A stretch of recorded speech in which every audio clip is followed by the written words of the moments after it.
আসসালামু আলাইকুম, সবাইকে শুভেচ্ছা। দেখছেন ওপেন দ্য ইউটিউব চ্যানেল এবং মাসুম মাহবুব ফেসবুক পেজ। যারা আজকে লাইভ দেখতে বসেছেন তাদের জন্য আজকে বিগ বিগ ব্রেকিং খবর আছে, এবং বিশ্বাস করি আজকে দিনটিতে যারা আমার এই লাইভ শোটি দেখবেন, লাইভে দেখছেন বা পরবর্তী দেখবেন, তাদের আজকের মনটা ভালো হয়ে যাবে। বাংলাদেশে এখন বিভিন্ন জায়গায় বৃষ্টি হচ্ছে। এই বৃষ্টির সময় চায়ের সঙ্গে আমার খবরটি দেখবেন, দুটো মজা পাবেন। একটি হলো চায়ের তৃপ্তি, আর একটি হলো মন ভরে যাবে। পাশাপাশি যদি একটু মেলোডি টাইপের গান শোনেন তাহলে আরো ভালো লাগবে। কারণ হলো আজকে ইরান পাকিস্তান প্রসঙ্গে দুর্দান্ত কিছু খবর দেব। ভারত এবং ইসরায়েলের বুকে কি করে কাঁপন ধরিয়ে দিয়েছে এই মুসলিম দেশ দুটো, তার ফিরিস্তি শোনাব, তার গল্প শোনাব। এবং এতদিন ধরে আমরা যে গল্পগুলো শুনেছি যে ইসরায়েলের কিচ্ছু হয়নি, ইসরায়েলের কোথায় কোথায় আঘাত করেছে ইরান, তার একটা স্টোরি শোনাবো। আবার ভারতকে কি করে হঠাৎ করে একটা বড় রকম সারপ্রাইজ দিল পাকিস্তান, এটাও শোনাবো। সো শক্ত করে বসেন, যারা হেডফোনে শুনছেন খুব সাইলেন্টলি শুনবেন, আর যারা বড় স্ক্রিনে দেখছেন, বুঝছেন, আমি লাইভে বসে আছি আর আমার ম্যাডাম এসে জিজ্ঞাসা করছে খাবেন কিনা, আর লাইভে বসে খাবো আমি। আহা হা, বুঝতে পারছেন কত ভালোবাসা। তো পাকিস্তান আজকে রয়ের বিশাল এজেন্ট গ্রুপকে, মানে তাদের একটা বিশাল নেটওয়ার্ককে পুরো পাকিস্তান জুড়ে অভিযান চালিয়ে ধরেছে এবং অনেককে ওপারেও পাঠিয়েছে। সো শুরু করে আমি একটা একটা করে খবর। দর্শক যে যেখান থেকে দেখছেন, আমি দেখতেছি আপনারা কমেন্ট করছেন, ওমান থেকে মাহাদি হাসান, সবাইকে শুভেচ্ছা, সবাইকে একদম যারা যারা আমার সাথে লাইভে আছেন, নাম বলতে পারি আর না পারি। দর্শক প্রথম আমি আসি পাকিস্তানের অভিযান, তারপরে চলে যাব ইরানের অভিযান প্রসঙ্গে। পাকিস্তান আজকে প্রতিবেশী দখলদারদের, আমাদের প্রতিবেশী দাদাবাবুদেরকে কি সারপ্রাইজ দিল সেই স্টোরিটা শুনে। প্রথমে পাকিস্তানের SIU, তাদের পুলিশের একটি ডিপার্টমেন্ট, তারা করাচিতে অভিযান চালালো। অভিযান চালিয়ে তারা সেখান থেকে 4 জন রয়ের সদস্যকে আটক করে। এই রয়ের আটকের আগে একটা স্টোরি শোনায়। পেহেলগাঁওতে ভারত যে ধোলাইটা খেলো, তারপর দুই দেশের মধ্যে যে যুদ্ধ ছড়ালো, পরবর্তী পাকিস্তানের সাথে এই যুদ্ধে দাদাবাবুরা পরাজিত হলো। এরপর নরেন্দ্র মোদী তার দেশে বা আন্তর্জাতিকভাবে যথেষ্ট চাপে, এখন যেমন নেতানিয়াহু চাপে আছেন, কেউ তাকে আর তোয়াক্কা করছে না। এতদিন যারা সেলুট দিত ভয়ে, তারা এখন তার দিকে তাকিয়েও দেখছে না, সব ইরানের দিকে ছুটছে। নরেন্দ্র মোদী তার ইন্টেলিজেন্সকে ব্যবহার করেছে পাকিস্তানের বিরুদ্ধে। এই যে তথ্যগুলো দিচ্ছে, এগুলো পাকিস্তানের গণমাধ্যম এবং সাংবাদিকদের বক্তব্য। তো পাকিস্তানের ভেতরে বিভিন্ন প্রদেশে, করাচি, সিন্ধু, পাখতুনখোয়া, বেলুচিস্তান, এই অঞ্চলগুলোতে রয়ের একটা বিশাল মিশন কাজ করছিল। তারা একযোগে পাকিস্তানের ভেতরে বিশাল একটা আক্রমণ চালাবে, ধামাকা চালাবে। মসজিদ, রেলওয়ে, সেনা অফিসার, গুরুত্বপূর্ণ হাই অফিসিয়াল ব্যক্তিদের হত্যার এই মিশনটি ছিল। তো সেই হিসেবে করাচিতে যখন শত্রুদের এজেন্টরা কাজ করছিল, অর্থাৎ রয়ের এজেন্টরা কাজ করছিল, তাদেরকে SIU গ্রুপটি ধরে ফেলেছে। তারপর তাদের কাছ থেকে যে বর্ণনা পেল, সেই বর্ণনা অনুযায়ী বিভিন্ন জায়গায় অভিযান চালিয়ে আরো অনেককে গ্রেফতার করলো। পাশাপাশি তারা যে বিস্ফোরণ ঘটাবার পরিকল্পনা করেছে বা তারা যে আত্মঘাতী বা বিভিন্ন টাইপের হামলা চালাবে, সেই হামলাগুলোকে ব্যর্থ করে দিল পাকিস্তান। এরপর তাদের কাছ থেকে আরো যে তথ্য পেল, সেই তথ্যের আলোকে বড় একটি নেটওয়ার্ককে পাকড়াও করলো পাকিস্তানের ইন্টেলিজেন্স মানে বুঝতে তো পারছেন, পাকিস্তানের ISI, পাশাপাশি পুলিশের ডিপার্টমেন্ট। এরপর সেই নেটওয়ার্কের মাধ্যমে সূত্র খুঁজিতে খুঁজিতে পাওয়া গেল পাঞ্জাব প্রদেশে আরো বড় একটি নেটওয়ার্ক। পাঞ্জাব কিন্তু সবচেয়ে বড় প্রদেশ পাকিস্তানের।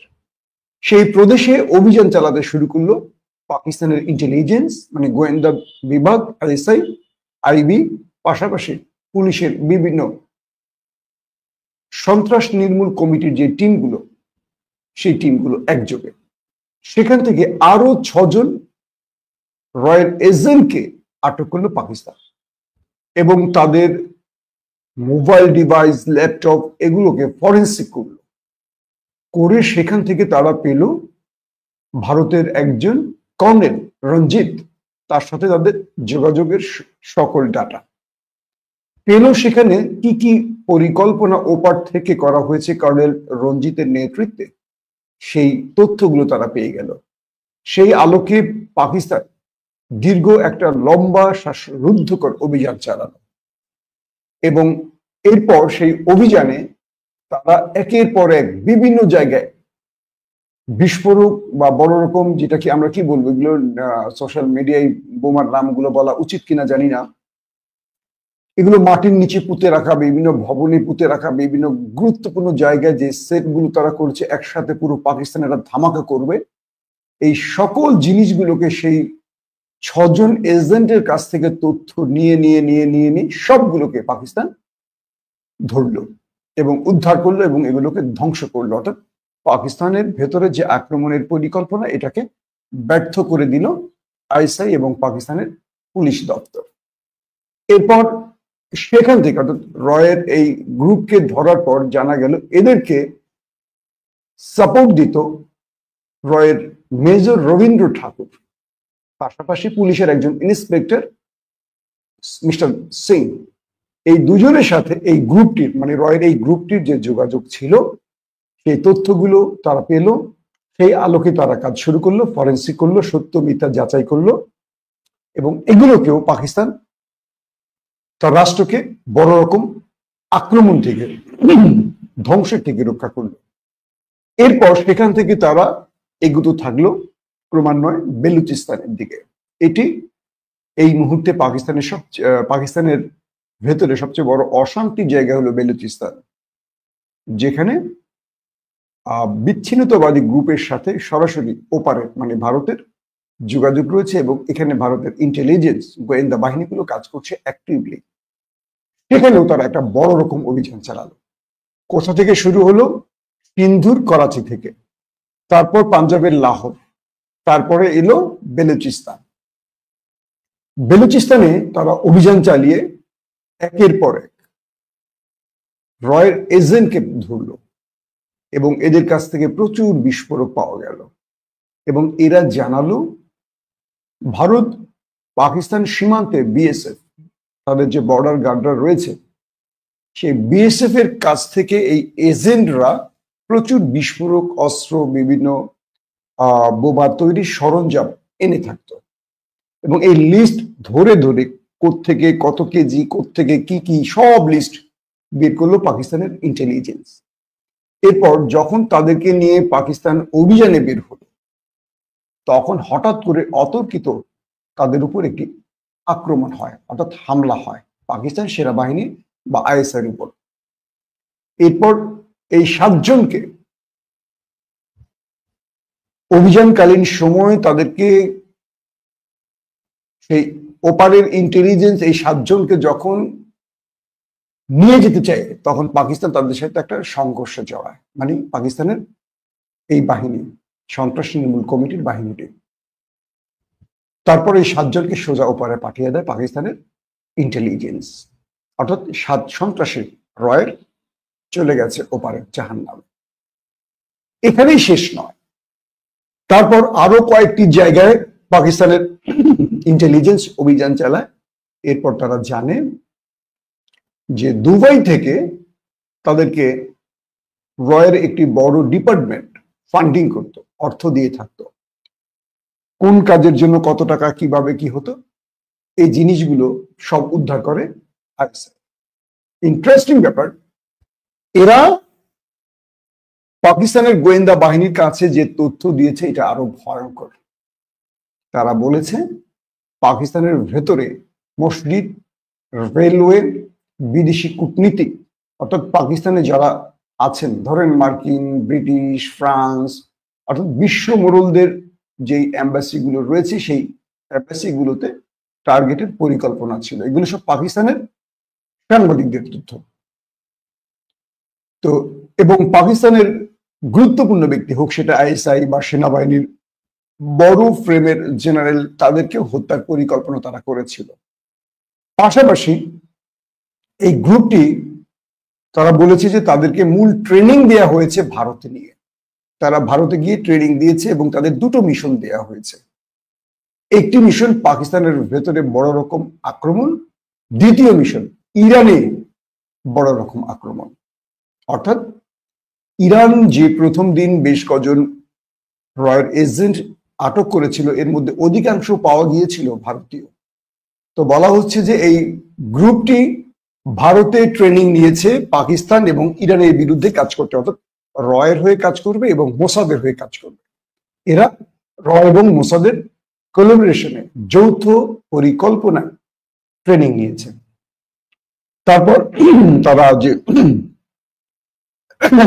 যে তথ্যগুলো আরো পাওয়া গেল, এই বাহিনীটি ইরানের ভেতরেও তারা কাজ করেছে এবং তাদের সাথে সূত্র আছে এমন একটি বাহিনী যারা ইরানে তাদের যে গুরুত্বপূর্ণ মেজর কি বলে জেনারেল, পরমাণু বিজ্ঞানী, গুরুত্বপূর্ণ হাই অফিসিয়াল রয়েছেন, তাদেরকে হত্যায় এই গ্রুপটি কাজ করেছে এবং এদের সাথে সেই গ্রুপটির ট্রেনিং পরিকল্পনা সব ছিল।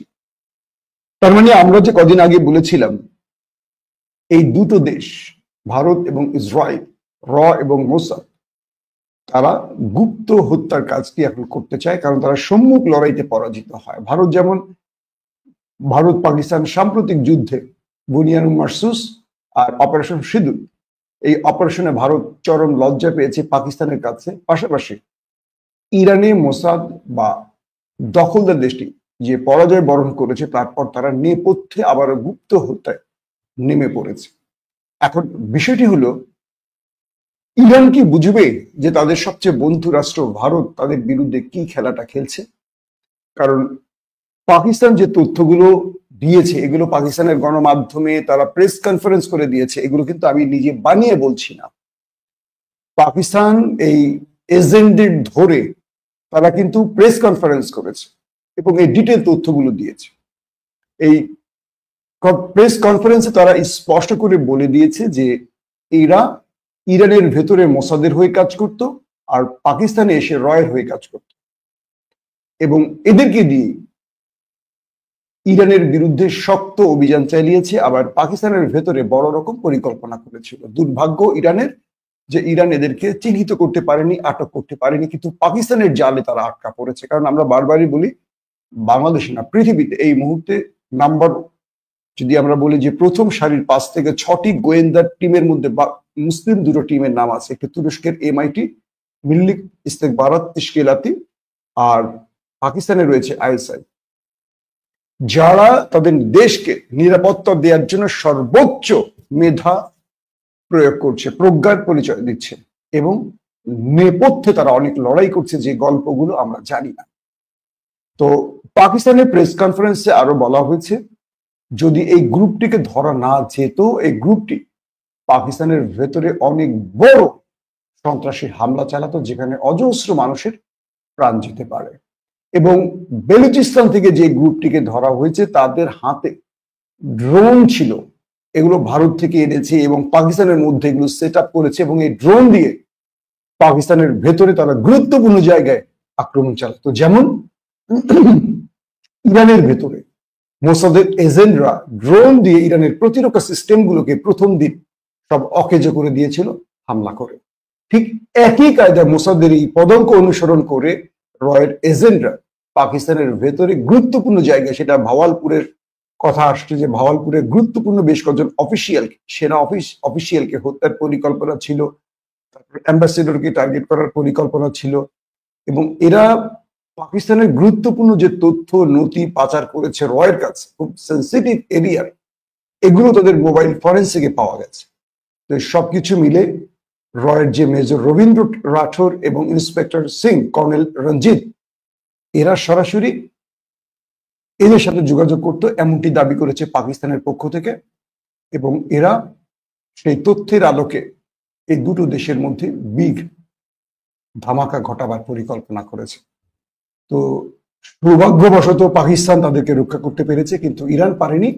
কিন্তু ইরানের মধ্যেও নেক্সট পরিকল্পনা এরা কাজ করছিল, কারণ যুদ্ধবিরতি চলাকালীন দখলদাররা পাকিস্তানের মধ্যে ইরানের মধ্যে আরো বড় কোনো আক্রমণের পরিকল্পনা করছিল। দুঃখিত, একটু বিরক্ত